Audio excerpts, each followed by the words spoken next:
Hi folks, welcome to the video on routines and procedures for the classroom.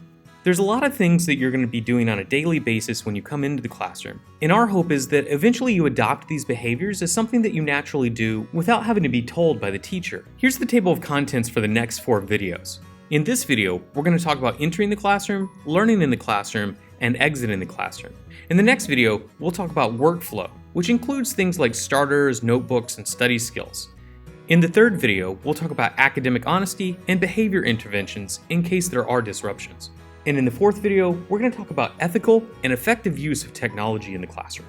So let's start out by talking about entering the classroom, learning in the classroom, and exiting the classroom. Enter the class like you would any place deserving of respect and professionalism. The classroom should be a place where you can be yourself, but it should also be a place where you are your best self. Your conduct in the classroom should contribute to a culture where everyone feels safe and welcome. Coming into class in a disruptive manner will likely result in having to exit the classroom, reset your thinking and behavior to those that demonstrate the expected mindsets and attitudes, and re-enter the classroom in a way that meets those expectations. Remember that the attitude that you come into the classroom with is the attitude that you carry with you in the class that day.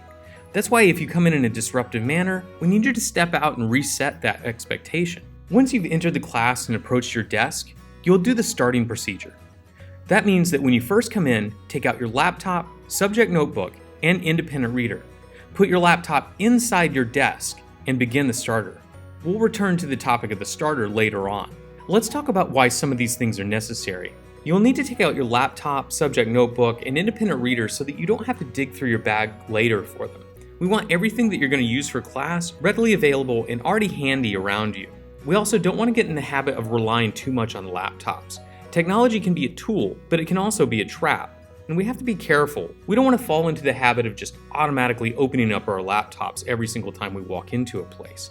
That type of behavior is antisocial, and actually not very conducive to learning.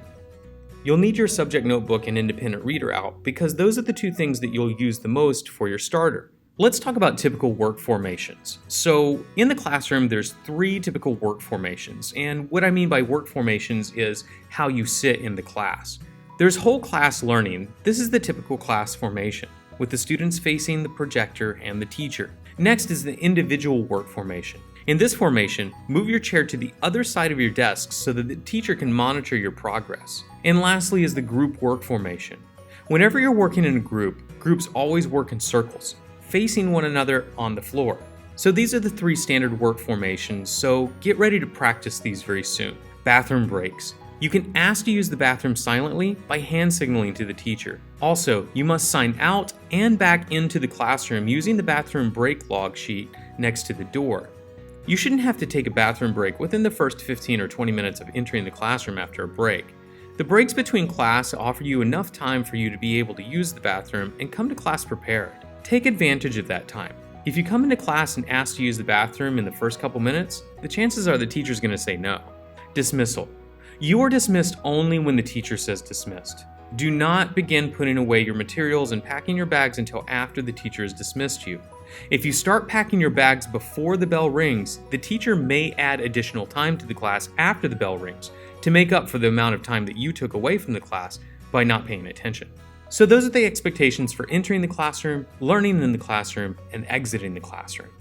In the next video, we'll talk about workflow.